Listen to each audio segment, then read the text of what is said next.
வணக்கம். என்ன செய்தி பார்க்க போறோம்னு கேட்டீங்கன்னா, எடப்பாடியிடம் சரணடைந்த எஸ்பி வேலுமணி குரூப் வீட்டிலேயே விரட்டி அடிக்கிறாங்க.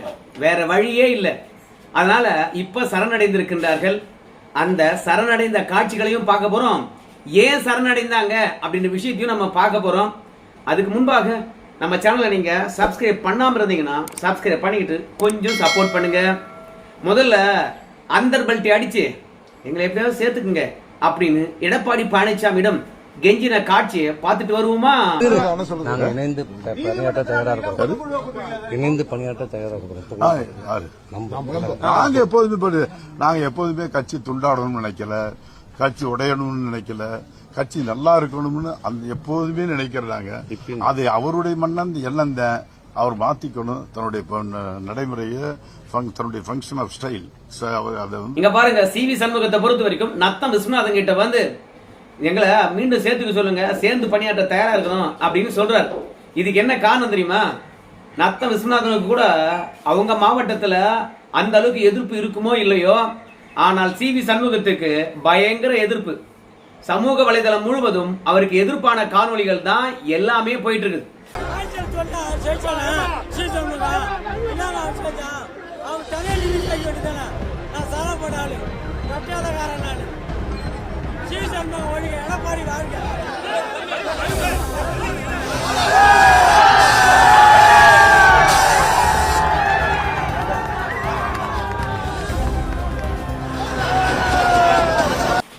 இந்த தவேகா குரூப் இடத்துல முதன்முறையாக வேலைக்கு போன ஆளு சிவி சண்முகம். அவரால் தான் எல்லாருமே வந்து கிட்டத்தட்ட என்னையும் கூட்டு போறியா, எனக்கு ஒரு அமௌண்ட் வாங்கி தரியா அப்படின்னு கேட்கின்ற அளவுக்கு மனநிலையை மாத்தினது இந்த சிவி சண்முகம் தான். அது மட்டும் கிடையாது, அந்த மாவட்டம் முழுவதும் தன் கையில வச்சுக்கிட்டு எவனையுமே வளர விடாம அழுத்தி வச்சிருந்தார். இப்ப சிவி சண்முகம் இல்லை என்று சொன்ன உடனே அந்த பகுதியில் இருக்கிறவங்க எல்லாம் சுதந்திரமா ஃபீல் பண்றாங்க. அதனால மற்ற எம்எல்ஏக்களுக்கு இருக்கின்ற அழுத்தத்தை விட சிவி சண்முகத்துக்கான நெருக்கடியும் அழுத்தமும் கட்சி இடத்திலும் தொண்டர்களிடத்திலும் சரி, நிர்வாகி இடத்திலும் சரி மிகப்பெரிய எதிர்ப்பு கிளம்பி இருக்கிறது. ஏன் எஸ்பி வேலுமணி வீட்டிலேயே ஏன் இங்க வர நீ வராதியான்றாங்க. எம்ஆர் விஜயபாஸ்கர் வீட்டுல வராதீங்கிறாங்க வீட்டுக்கு. அந்த அளவுக்கு எதிர்ப்பு கிளம்பி இருக்கிறது. அதனாலதான் எஸ்பி வேலுமணி சொல்றாரு, ஐயா நாங்க பார்க்காத பதவியே இல்லை. நாங்க இப்ப என்ன நினைக்கிறோம் கேட்டீங்கன்னா, திமுக எதிர்ப்புல நாங்க உறுதியா இருக்கிறோம். கட்சி ஏன் தோத்தது அப்படின்னு நம்ம தெரிஞ்சுக்கணும், அதுக்காக ஆலோசனை நடத்தணும். அதனால பொதுக்குழுவை கூட்டுங்க அப்படின்னு எஸ்பி வேலுமணி சொல்றார். எத்தனை முறை தோல்வியை ஆராய்வதற்காக பொதுக்குழுவை இவங்க கூட்டியிருக்காங்க. மாவட்ட செயலாளர் கூட்டம் தானே கூட்டியிருக்காங்க. அப்புறம் எதுக்கு இவங்க பொதுக்குழுவை கூட்ட சொல்றாங்க? கலாட்டா வைப்பதுக்கு. ஆனா பொதுக்குழுவை கூட்ட சொல்றோமே, இவங்க கலாட்டா பண்ணுவானுங்க. ஏற்கனவே பன்னீர்செல்வத்தை இவனுக்கு என்ன பண்ணாங்கன்றது நல்லாவே தெரியும் அப்படின்றது எடப்பாடி பழனிசாமிக்கும் தெரியும். ஏன்னா சிவி சண்முகம் அவர்கள் போற போக்குல ஒரு விஷயத்த சொல்லிட்டு போவாரு. எடப்பாடி பழனிசாமி ஒற்றை தலைமைக்கு ஒத்துக்கவே இல்லை, நாங்க தான் அவரை ஒத்துக்க வச்சோம், நாங்க தான் அவரை ஒற்றை தலைமையா கொண்டு வந்தோம். ஏன்னா பன்னீர்செல்வம் பிரச்சனை பண்ணுவார்ப்பா, ரெண்டு பேரும் இணைந்தே நாங்க பணியாற்றி விட்டோம். அதனால கட்சியில வந்து தோல்வியடைந்திருக்கின்ற தருணத்துல பிரச்சனை வரக்கூடாது, ஒற்றை தலைமைலாம் வேணாம், போக போக பார்த்துக்கலாம் அப்படின்னு சொன்னாராம். இல்ல கட்சியில விரைவா முடிவெடுக்கணும், ஒரே ஒரு முடிவா இருக்கணும்.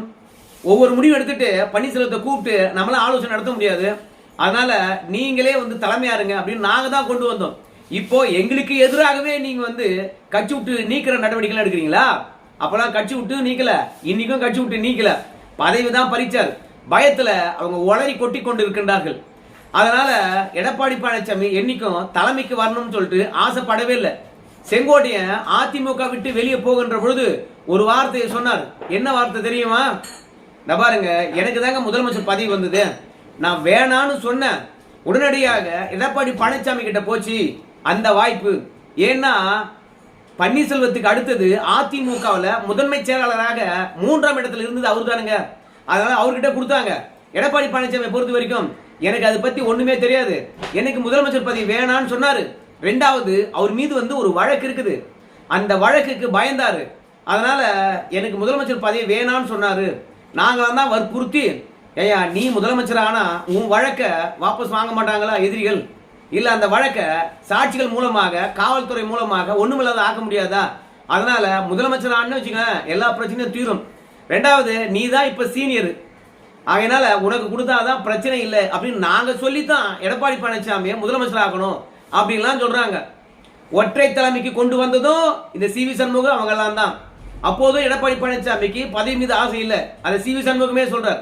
முதலமைச்சர் ஆக்குகின்ற பொழுதும் எடப்பாடி பழனிசாமி வேணாம் தான் சொல்லிடுறார். மொத்தத்துல இவனுங்களே பதவி கொண்டு வந்துட்டு கடைசியில நாம வச்ச பொம்மை நம்ம என்ன சொல்றோமோ அதுக்கேத்த மாதிரி இந்த பொம்மை ஆடும் அப்படின்னு நினைச்சாங்க. ஆனால் இவனுங்க வச்ச பொம்மையா இருந்தாலும் சரி, இந்த எடப்பாடி பழனிசாமி மீது கோடான கோடி தொண்டர்கள் நம்பிக்கை வச்சிருக்காங்க. கட்சியை வளர்க்கணும், கட்சியை வெற்றி பாதைக்கு அழைச்சிட்டு போகணும், ஸோ அம்மா ஆட்சியை மீண்டும் கொண்டு வரணும், மக்களுக்கு நல்லது செய்யணும். 32 ஆண்டு காலம் ஆட்சி ஆண்டு இருக்கிறது. ஸோ இப்படி நிறைய பொறுப்புகள் எடப்பாடி பழனிசாமிக்கு வந்துருச்சு. அதனால இவனுங்க பொதுச்செயலர் ஆகிட்டு விருப்பம் போல கட்சியை வழிநடத்தி போலாம் அப்படின்னு நினைச்சானுங்க. ஆனா அதுக்கு எடப்பாடி பழனிசாமி இடம் கொடுக்கல. பாரு, எடப்பாடி பழனிசாமியை பொதுச்செயலரா நிக்க வச்சுட்டு வெற்றி பெற வச்சுட்டு பொதுச்செயலர் ஆகிட்டு எல்லா முடிவும் எடுப்பதற்கு அவருக்கு அதிகாரம் கொடுத்துட்டு கடைசியில தவேகாவை ஆதரிப்பது அவனுக்கு போய் முடிவு எடுப்பானுங்களா? பொதுச்செயலர் அல்லவா முடிவெடுக்க வேண்டும்? மொத்தத்துல பணத்துக்கு விலை போயிட்டு இன்னைக்கு எல்லா கட்சி நிர்வாகியும் தொண்டர்களும் காரி துப்புறாங்க, நமக்கு எதிராக போராட்டம் பண்றாங்க, வீட்லயே பாத்தீங்கன்னா விரட்டி அடிக்கிறாங்க.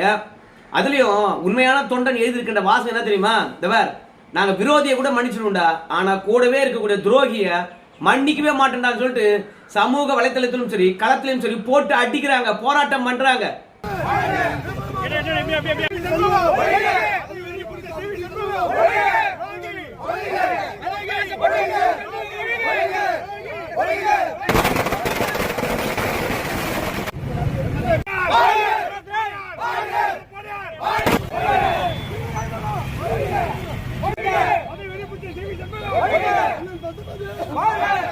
எஸ்பி வேலுமணியே சொல்லுவார் ஒரு இடத்துல, ஏயா இந்த ஆக்ரோஷமான அடியும் இந்த ஆக்ரோஷமான வீடியோக்களும் இந்த ஆக்ரோஷமான விமர்சனங்களும் தேர்தலுக்கு முன்பாக சமூக வலைதளத்துல நீங்க பண்ணிருந்தீங்கன்னு வச்சுங்களேன், இன்னும் 10 தொகுதி ஜெயிச்சிருக்கலாம். ஆனா நாங்க என்ன தப்பு பண்ணிட்ட மாதிரி எங்களுக்கு எதிராக சமூக வலைதளத்துல அவ்வளவு வீடியோக்கள் வருது, அவ்வளவு எதிர்ப்பு வருது, அவ்வளவு போராட்டம் பண்றீங்க, நாங்க என்ன தப்பு பண்ணோம் அப்படின்னு சொல்லி கேட்கறாங்க. இப்ப எஸ்பி வேலுமணி அவருடைய வாயிலிருந்தே வருது, இவங்களை எல்லா தரப்பும் அடிக்க ஆரம்பிச்சிருச்சு. எதிர்கட்சியிலிருந்து அதிமுக வரைக்கும் எல்லாரும் அடிக்க ஆரம்பிச்சிட்டாங்க. பொதுமக்களே பேசுறாங்க. என்ன பேசுறாங்க?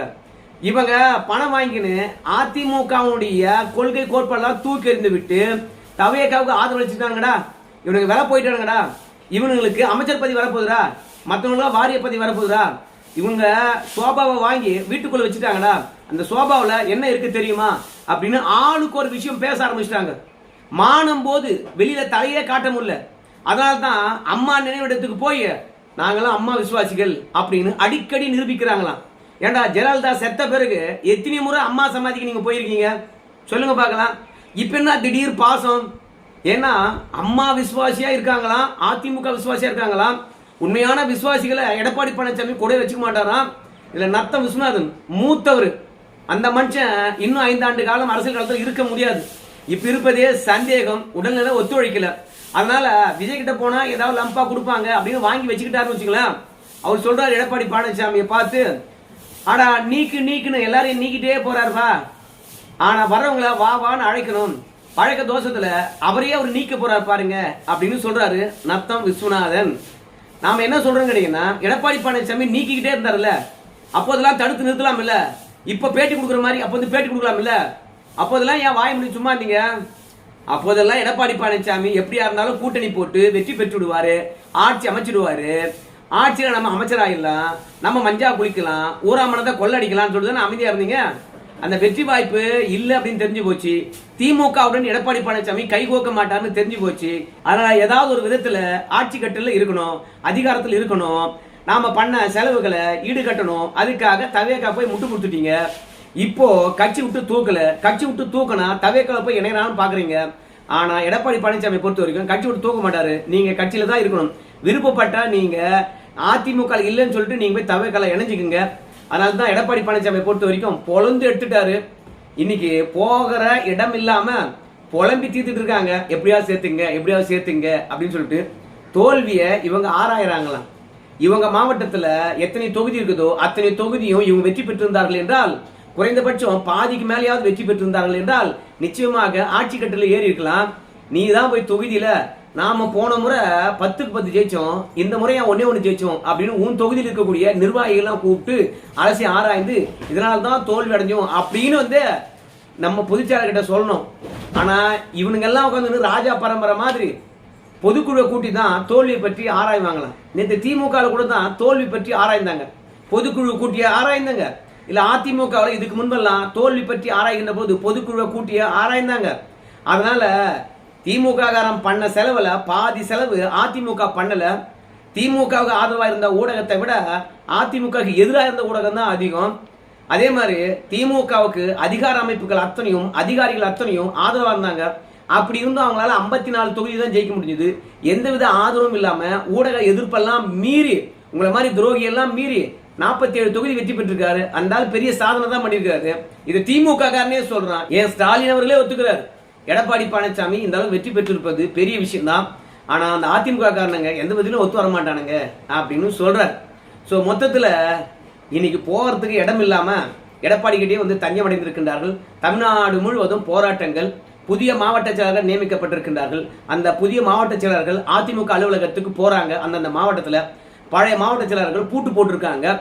ஆனா அந்த பூட்டை எல்லாம் உடைச்சி எரிஞ்சிட்டு தொண்டர்களுடைய ஆதரவுடன் புதிய மாவட்ட செயலர்கள் பணியாற்ற ஆரம்பித்து விட்டார்கள்.